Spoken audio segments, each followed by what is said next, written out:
right, everybody. Welcome. My name is Ken Quinn. Welcome, Mike. How are you, buddy? Oh, I'm doing great today. All right. This is our first Maryland live Facebook Live event that we've done. So we're going to give this a shot, and I want to thank everybody out in Maryland on the Maryland Term Limits page that are joining us right now. I'd like to introduce the State Director for Maryland, Mike Odell. Mike, won't you say a few words to everybody? Sure. I hope some of the legislators will listen today. We have a great resolution, and the biggest reason why is because it's bipartisan. This is the first year. Yeah, I'm gonna have you talk more about that once we get to that section. So I'm really excited about all the work you're doing in Maryland, Mike. So you're doing a great job for us. But for those of us that are kind of new, what I want to do on this next 25 minutes or so, I'm going to kind of go over what we're working on for those of you that might be new to U.S. term limits. So let me just pull up our agenda, and for those who might not be familiar with us, I hope you are. If you've liked our page, you've probably seen a lot of stuff about term limits, obviously, and we are specifically working on imposing term limits for Congress. Now, I'm going to provide just a quick overview of the process and what we're working on and what Mike is working on in Maryland. So basically, as we all know, Washington, D.C. is broken. Congress is dysfunctional, and we want to see term limits because we believe that term limits is really the only way that we can get new people with fresh ideas down in Washington, D.C. Right now, we all know that the incumbents, the ones that have been there for decades, run the show. They become more, they care more about their self-interest than the interest of the American people. So what term limits will do is allow the American people to have more choices at the ballot box. It will provide open and fair competitive elections. More people will step up to run and just kind of break up this gridlock that we're seeing. So unfortunately, the only way this can be accomplished is with an amendment to the U.S. Constitution. Now, Mike, when we were talking earlier, you've got that book on, is it the Supreme Court, about the Supreme Court? Do you want to hold that up real quick? Show everybody. Okay, the Oxford Guide. Okay, that looks like a pretty heavy read. Wow. Oh, yeah. Wow. Have you read that whole thing? Oh, yeah. Wow. So I wanted Mike to pull that up because part of our discussion, and that's also the Constitution. Now, we all know about the pocket Constitution, but that's the one that's interpreted by the Supreme Court decisions, which is greatly expanded upon. So I wanted Mike to show that because everyone, if you're watching and or been paying attention, you'll see a lot of people ask about, hey, let's vote on this. The people should be allowed to vote for term limits because if we were able to, it would pass in a heartbeat, right? We all know that. Whenever folks get a chance to be able to vote for term limits, whether it's locally or at the state level, typically usually passes with a high support from the voters. But I want to provide a little bit of background to this issue. Back in the 1990s, some of you might remember that term limits was really, really being pushed very hard. And our organization, U.S. Term Limits, was part of that push. And back in the 90s, 23 states passed laws to put term limits on their own members of Congress. I think two of the states did it through the legislature, and the remaining states did it by the people voting for it at the ballots. Now, unfortunately, what happened in 1995, the Supreme Court, in the case U.S. Term Limits versus Thornton, overturned all of those state laws. And what the court ruled was this: the only way that the states can place term limits on Congress was through an amendment under Article 5. So that's what we're working on. And for those of you that are not familiar with Article 5, that is in the Constitution. It's the amending process. It's actually only one sentence, but it's a very long sentence. And in that sentence, it only provides two ways of proposing amendments. Either 2/3 of both houses of Congress need to basically vote on the amendment and then send it out to have the states ratify it. And it requires 3/4 of the states, which today would be 38 states, to ratify. Now, I'm going to stop right there because that is how we have had all of our amendments so far. We have 27 amendments that have been ratified, added to the Constitution. They all came from Congress. A little history, because I'm a history buff. There actually were 6 amendments that Congress did propose as well that did not get ratified. So they've actually proposed a total of 33 amendments. Now, we are working on something historical. The other option is called the Article 5 Convention. Article 5 is very clear. It gave the framers, in their wisdom, gave the states equal authority to propose amendments. And the way it works is we need 2/3 of the state legislature, so that's 34 state legislatures, to pass what's called an Article 5 application. It's simple. It's like a simple resolution stating the topic for term limits. So basically how this process works is once we reach the critical point of 34 applications passed by the states, then Congress has to call the convention. It's a limited convention. The only subject that can be brought up, discussed, and voted on is a term limits amendment. So that's what we're working on. And that's what, Mike, buddy, you've been giving this your all in Maryland. And so I want to thank you for all your effort. You've been doing a great job, and you have a lot of exciting news to share. So I'm going to just introduce, why don't you take this moment, Mike, and just kind of share what you've been up to in the past couple of years, how the progress in Maryland's been going, and then we'll get into what we need from folks that are watching. Well, when we first started, we only had about 9 co-sponsors on it, and it was all one party. This year we have both parties involved, and what you were talking about, a one item convention where they can only discuss term limits on Congress made the difference for me here in Maryland, because a lot of people, regardless of what party you're from, are for term limits, but they don't want to run away. They talk about a runaway. There's no runaway with this amendment. It's a single item issue. Yeah, and what Mike's talking about, there's other efforts out there that are looking to have more than one amendment introduced. And what we like about this amendment, it's black and white. It's not about policy. It's a simple amendment, and we've done it before. The 22nd Amendment placed term limits on the president. So this is nothing new. We still have, I think, 15 state legislatures that have term limits on their state legislators. We have term limits throughout municipalities, even school boards. And so this is an issue that the American people support across the board. And in a recent poll, 82% of voters support term limits. And that ranks, I think it's 76% Democrat, 83% Independent, and 89% Republican. So it's overwhelmingly very high across the political spectrum, which makes this issue very simple for people to understand and support. So, Mike, now the resolution, what I'm going to do, why don't I do this while we're talking about the actual resolution? I'm going to pull it up because the sponsor this year is the same sponsor. Let me show everybody what we're talking about. Let me just hide the agenda there. Okay, so you might not be able to read all this, everybody, but I want to just give you an update. So our resolution this year has been introduced again by Delegate Mike McKay, and it is HJ5. And like Mike Odell was saying, we have how many, 19 co-sponsors right now, Mike? Yeah, we have 19 co-sponsors this year. Yes. And it's bipartisan. Yeah, which is great. So we're seeing Democrats joining us now, and this is where we need a lot of help, folks. And so Mike was telling me that we can continue to add co-sponsors to this. I don't think there's a deadline, and so that's going to be part of our ask from you folks, is to help us with that. And we're going to tell you, give you some ideas how you can join us in that effort. So let me bring you back, Mike. So very excited. We'll be doing a press release on that very shortly, so that we'll be sending that out to the local papers and social media and all that good stuff. And yeah, I got 12 more. I got 12 more people up there that will sign on, and they can sign on after the bill has been issued. Its assignment number, which is HJ5. These are some of the ones. I don't know if you can see that or not. These are some of the pledges that we have.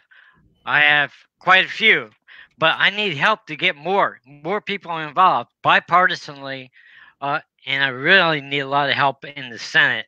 I haven't been able to get anyone over in the Senate to pick up the resolution because they're so busy this year. They've got hundreds of bills out there. Yeah, what Mike was just showing, those are actual pledges, and we got to get you the new ones. We got to make sure we get you our new versions of those. But the pledge that Mike was just holding up is an area that we could really use some help from everybody out there. That pledge just states it's for candidates, so anyone running for the state delegate or state senator, we ask them to please sign our pledge. And all it states is that they will co-sponsor, vote for, and defend our resolution. And our resolution is very simple. We are not even advocating how many terms it should be. We just want the states to have that discussion on behalf of the American people. So that's what we're trying to do with this whole effort. And let me go on here, Mike, to kind of what I want to do is talk about a few things. Let me just move to our petition because a lot of folks are watching this on Facebook. And I want to show them where they can go to sign a petition to get our emails. And especially we're going to need their help once we start doing calls to action and things like that. And the only way we're going to be able to really communicate with them is through the email blast. So can you see, let me pull this up. Yeah, I'd like to add to it that we have a couple of people that are out there over in Catonsville, and they're handing out through their community some of the different flyers that I gave them to inform people about term limits. So that's a great help. Oh, yeah, we've got tons of ways people can get involved, and I'll get into a little bit more of that here in a few minutes. The first step for you, though, if you're not getting our emails, what I want you to do is go to our website. It's termlimits.com, and this is the landing page. And so this is where you'll come to. And the first thing we want you to do is sign the petition. And basically what we do with that petition is two things. Number one, it puts you into our database so that you can get emails from us so that we can keep you informed of what's happening nationally and also the critical events that are taking place in Maryland. Like, for instance, we're going to have a public hearing coming up. We're going to need people to come to show up for the public hearing to testify. We're going to be doing some events, and then we're also going to have calls to action where people need to contact your legislators asking them to support this. So all this asks is just your contact information. Now we need that. Obviously, your email address is so that we can communicate with you, and then your physical address is so that we can identify your legislators put you in the proper district.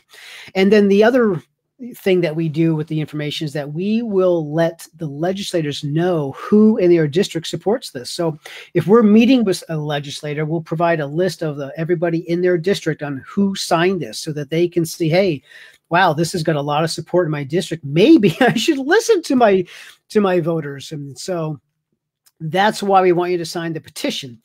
Now, I want to show you up top where it says take action. This is really critical for Mike right now. Do you see where it says volunteer?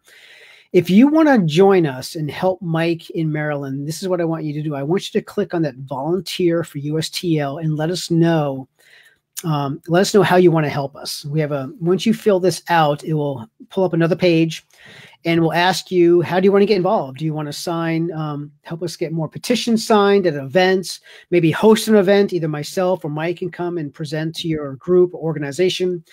Maybe it is making phone calls or meeting with a legislator. You know, one of the things we really need is people scheduling an appointment and bring Mike with you to sit down with them and ask them to please support our resolution. Right, Mike? Yeah, that's exactly right. I need people back there. The only way legislators listen if there's enough people in the room. Yeah, and the best way, you know, we can send emails until the cows come home to these folks. Most of them, they're not going to read the emails, right? But if they get a call from a constituent and they want to meet with them, that gets their attention. If they just had 5 people from their district call saying, I would like to meet with you to discuss this, that never happens. And that is what's so critical to our efforts. And we need people in Maryland to join us and help us. That's the only way we're going to get this done. Now, I'll show you one other item here under the item where it says term limits. I want to show you the pledge that Mike was talking about on that second item down, term limits legislator pledge. Click on that. And I'm going to show you the pledge that we are hoping to get as many signed as possible. We have one for congressional candidates, but I want to show you the state legislator pledge right here on the right. And that, can you see that, Mike? Yeah. Okay. I can see where you clicked. Yeah. Okay. So is the pledge showing up? Let me see. No, it's not showing up yet. Okay. I'm going to have, it's a PDF. So I got to change. Give me 1 second, folks. So This is where I mess up and I double click and it goes everywhere. Yeah, here, I got it. I'm glad I asked. There we go. You should see it now. It's not up here yet. No. Okay, hold on. Oh, okay. Hold on. Here it comes. There we go. Oh, it's got you and I. There we go. There it is. There it is. Now we're talking. Now we're talking. So there's the pledge. And, you know, it just states that you're just going to defend, co-sponsor, and vote for our resolution. And that is what we need people sending to their legislators. I do believe we actually have, if we don't have a call to action set up now, we're going to have very shortly. So that's why we need you in Maryland helping us. So we're going to be emailing out some calls to action to give Mike a hand, to give Mike McKay, Delegate Mike McKay, a hand to get this done in the state legislature. And then, like Michael Dell was saying, we need folks, if you have any relationships with senators, we would love to get something going in the Senate. And we haven't been able to do that yet. And so this year, I don't know, Mike, this year might be different for us, I think. What do you think? Yeah, it might be. It might be. If I get some people down there to change minds, and one of those senators, that's all we need, is just got a little bit of time. Well, I always tell them, I'll do the footwork. Yeah. You write up the bill, I'll do the work. Yeah, and you've been doing the work, buddy. You've been doing it, and I just want to say thank you. And you're a one-man show, and I want to plead with the folks in Maryland. Mike needs some help. He needs people coming alongside him and giving him a hand, because we can't do this. We can't do this alone. And so, Mike, why don't we talk a little bit before we go? We're going to wrap this up shortly. Share with them what's going on. Well, first of all, let me just pull this up so it's up on the screen. Term Limits Day is coming up, and that's February 27th. Let me tell everybody what this is about. This is our second annual Term Limits Day. We started this last year, and the date, February 27th, 1951, is the date we chose because that's the date the 22nd Amendment was ratified and put term limits on the president. So if it's good enough for the president, it's time. It's now good enough for Congress. So that's what we're working on. And so why don't you tell folks, Mike, what the plan is for Term Limits Day in Maryland this year? Well, one, we're going to get on the radio and talk to C4. He's a local radio DJ here at 1090 AM. And we're going to tell him, you know, a little bit about the term limits, about what we have going on, what it means. And if I can get people down here, we'll have those signs that's right in back of me, and we'll be on the street as the legislators come in. We'll be waving to them like they usually wave to us during election time. Is the only time we get to see them. It will be one of the times they get to see us. And then we'll go down to the Capitol, and as they go back and forth into the Capitol from the House and the Senate, we'll be able to talk to them just for a second, but show them our signs and our support. Yeah, that's going to be great. And the whole purpose behind Term Limits Day is just to bring this this effort, make it more aware to people around the country. And so we're going to be doing events all around the country. It's a very big day for us. And so the more people out in the public holding up signs. And so Mike's going to have a bunch of those signs. Hey, Mike, pull up that T-shirt. Sure. Yeah, there we go. So everyone that shows up to help Mike's going to get one of these nice T-shirts.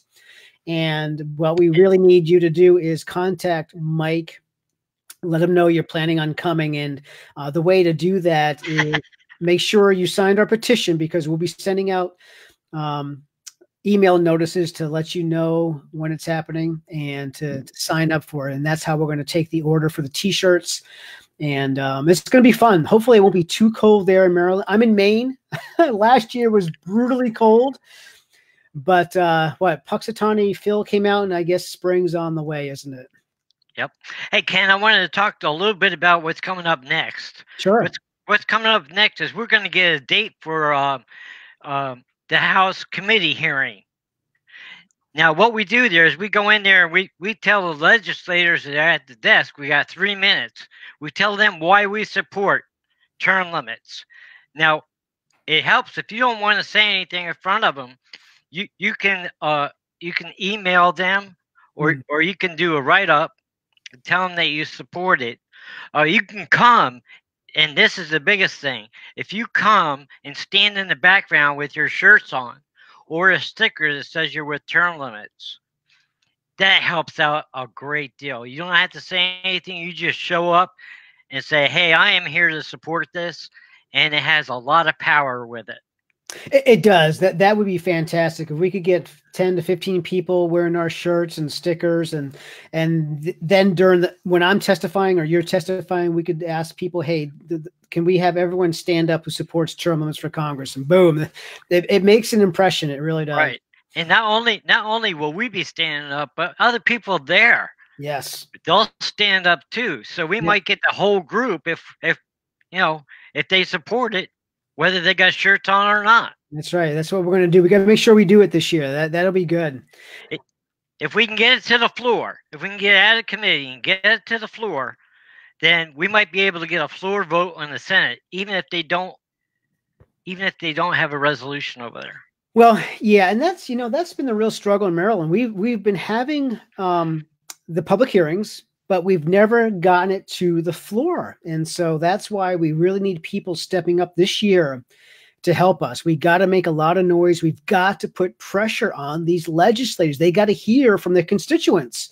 And and guess what? This is an election year coming. Well, we're in an election year.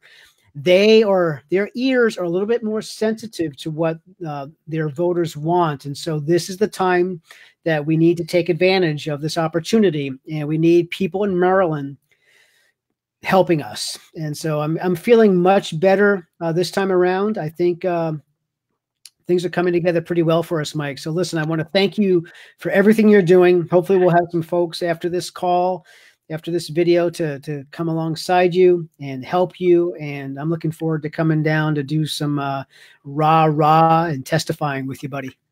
Oh, I can't wait for everybody to get down there. Hey, we'll be back to update you when the committee hearing is going to be. And maybe you can come in and join us. Yeah, so I'm thinking maybe we do this, probably not every week, but stay tuned. At least every couple of weeks, we'll be doing these Facebook Live updates. And so I'll also email this out. So make sure you signed our petition so you get the emails. Check your junk spam filter so it's not getting blocked. And we'll keep you updated as well, doing this as often as we can. But we also want you taking action when we send out those alerts. All right, Mike, I think 25 minutes is coming up. Is there anything else you'd like to say before we end? No, I just want to thank everybody for being there. We have a long fight ahead of us. And if you join in, we'll get her done. If I can get that floor vote, then we're going to make the legislators vote yes or no. We'll know where they stand. Yes, getting them on record. That is key. Even if it doesn't pass, we want them on record. We want their name to that vote. And that will help us in a very, a good way. So we can use that information. All right, everybody. I want to thank you for joining us. If you are watching this on through the email, let us know. Go to our website, get involved, and we'll be following up with you shortly. Thank you so much. Now, good night. Hope to see you down in Annapolis. See you, buddy. Bye-bye.